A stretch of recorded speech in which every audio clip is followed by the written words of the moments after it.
आज डाउटनेट आप डाउनलोड करें। डाउटनेट पर अपने सभी गणित, रसायन विज्ञान, भौतिक विज्ञान और जीव विज्ञान के डाउट्स का करो सफाया। बस प्रश्न की फोटो खींचो, एक ही प्रश्न को क्रॉप करो और तुरंत वीडियो सोल्यूशन पाओ। अभी डाउनलोड करें।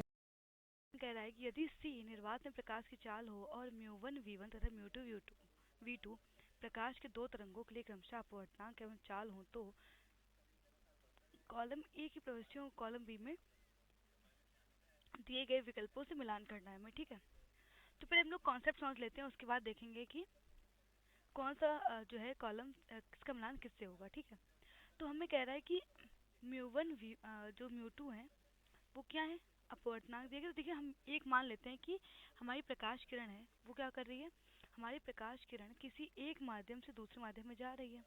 ठीक है, तो हमने मान लिया कि हमारी प्रकाश किरण किसी एक माध्यम से दूसरे माध्यम में जा रही है और जो हमारा पहला माध्यम है उसमें क्या है, उसका अपवर्तनांक कितना है म्यू 1, और उस अपवर्तनांक म्यू 1 है और उस माध्यम में उसकी चाल क्या है V1 है। हमने माना दूसरा जो हमारा माध्यम है वो क्या है म्यू 2 है और उसकी जो चाल है म्यू 2 वो क्या होगी V2 होगी। ठीक है, तो जैसा कि हम जानते हैं सूत्र होता है N बराबर C बटा V, जहाँ पर C क्या है, C है निर्वात में प्रकाश की चाल। निर्वात में प्रकाश की चाल, ठीक है, और निर्वात प्रकाश चाल कितनी होती है, 3 × 10⁸ मीटर प्रति सेकंड होती है। ठीक है, जहाँ और V हमारा क्या है, V है माध्यम में प्रकाश की चाल, माध्यम में प्रकाश की चाल। ठीक है, और N हमारा क्या है, N है हमारा अपवर्तनांक। तो अगर हम यहाँ से देखें तो हमें दिख रहा है कि जो हमारा अपवर्तनांक है वो क्या है, व्युत्क्रमानुपाती है किसके, प्रकाश की चाल के, किसके माध्यम में प्रकाश चाल के। मतलब ये कि जिस माध्यम का अपवर्तनांक जितना ज़्यादा होगा उस माध्यम में प्रकाश की चाल उतनी ही कम होगी। ठीक है, और अपवर्तनांक क्या होता है, अपवर्तनांक होता है कि जो हमारा माध्यम है वो कितना सघन है। ठीक है, अपवर्तनांक निर्भर करता है माध्यम की सघनता पर। तो हम कह सकते हैं कि जिस माध्यम का अपवर्तनांक ज़्यादा होगा उस माध्यम में जो प्रकाश की चाल क्या होगी, कम होगी।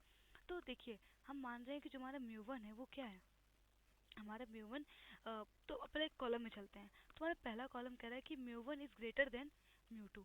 म्यू 1 इज ग्रेटर मतलब म्यू 2 मतलब ये है कि हमारा जो म्यू 1 है उसका जो हमारा माध्यम पहला है, पहले माध्यम का जो अपवर्तनांक है वो ज़्यादा है किससे, दूसरे माध्यम के अपवर्तनांक से। तो अगर हम अभी देखें तो हम कह सकते हैं कि जो चाल होगी प्रकाश की वो क्या होगी, प्रकाश की चाल कुछ इस प्रकार होगी।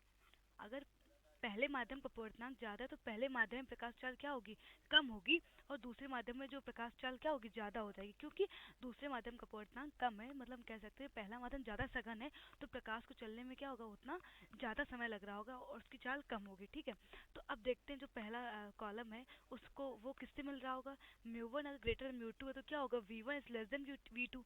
तो हमारा जो पहले का जो मिलान अगर हम करें तो पहले का मिलान क्या होगा, पहले का मिलान होगा हमारा B। ठीक है, अब आते हैं दूसरे पे। तो तुम्हारा जो दूसरा है कॉलम वो कह रहा है mu 1 is less than mu 2। कह रहा है कि ये पहले के लिए है, यहाँ पे दूसरे के लिए आते हैं। कह रहा है कि mu 1 is less than mu 2, मतलब कि ये कि अब हमारा जो म्यू 2 है, मतलब जो हमारा दूसरा माध्यम है उसका अपवर्तनांक ज़्यादा है। ठीक है, और पहले माध्यम का अपवर्तनांक कम है। तो अभी मैं देखा कि जो इस माध्यम का अपवर्तनांक ज़्यादा होगा उस माध्यम प्रकाश चाल कैसी होगी, कम होगी। तो अब यहाँ से क्या हो जाएगा, अगर हमारा म्यू 1 कम है तो क्या होगा, पहले माध्यम में प्रकाश चाल अधिक होगी दूसरे माध्यम की अपेक्षा। तो इसका सही मिलान क्या हो जाएगा, इसका सही मिलान होगा ए। ठीक है, दूसरे का सही मिलान क्या होगा, ए होगा। अब आते हैं तीसरे पे। तो कह रहा है कि तीसरा विकल्प कह रहा है कि म्यू 1 बराबर 1। ठीक है, तो तीसरा कह रहा है म्यू 1 बराबर 1। तो जैसे कि हम जानते हैं कि अगर म्यू 1 बराबर 1 तो म्यू 1 किसका होता है, निर्वात का अपवर्तनांक। निर्वात का अपवर्तनांक कितना होता है, 1 होता है।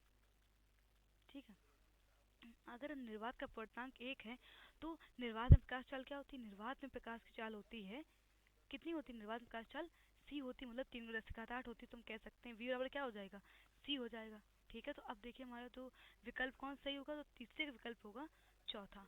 ठीक है, V1 बराबर C हो जाएगा हमारा। अगर म्यू 1 बराबर 1 है तो हम क्या कह सकते हैं, जो अब वो जो निर्वात का, अगर म्यू 1 बराबर 1 है तो हम कह सकते हैं कि वो क्या होगा, निर्वात होगा। निर्वात में जो प्रकाश चाल कितनी होती है, C होती है, मतलब 3 × 10⁸ होती है। अब हमारा चौथा कह रहा है कि mu 2 is greater than 1। Mu 2 अगर ग्रेटर देन 1 है तो क्या हो जाएगा, मतलब ये चौथा कह रहा है कि mu 2 is greater than mu 2 is greater than 1। इसका मतलब ये है कि अगर जो है वन हमारा मतलब कि निर्वात से जो हमारा दूसरा माध्यम है उसका अपवर्तनांक ज़्यादा है, तो क्या होगा, जो चाल होगी वो क्या होगी, चाल हमारी लेस होगी किससे, सी से। ठीक है, जो हमारी चाल होगी v2 वो क्या होगी, वो कम होगी किससे, हमारे निर्वात में प्रकाश चाल से, क्योंकि अगर अपवर्तनांक बढ़ रहा है तो क्या होगा, प्रकाश चाल घट जाएगी। ठीक है, तो जो हमारा सही होगा, इसका जो मिलान सही होगा वो कौन सा होगा, चौथे का सी। ठीक है, तो अगर हम इसको अलग लिखना चाहें तो हम यहाँ से क्या लिखेंगे कि यहाँ पे लिख सकते हैं उत्तर पहले का बी ऑप्शन बिल्कुल सही है। ठीक है, पहले का मिलान करेंगे बी से, दूसरे का मिलान करेंगे ए से, तीसरे का मिलान करेंगे डी से, और चौथे का मिलान करेंगे सी से। तो यही हमारा उत्तर है। कक्षा 6ठी से 12वीं से लेकर नीट, आईआईटी, जेई वो एडवांस के लेवल तक 1 करोड़ से ज्यादा छात्रों का भरोसा। आज ही डाउनलोड करें डाउटनेट ऐप या व्हाट्सएप करें अपने सारे डाउट्स 8400 400 400 पर।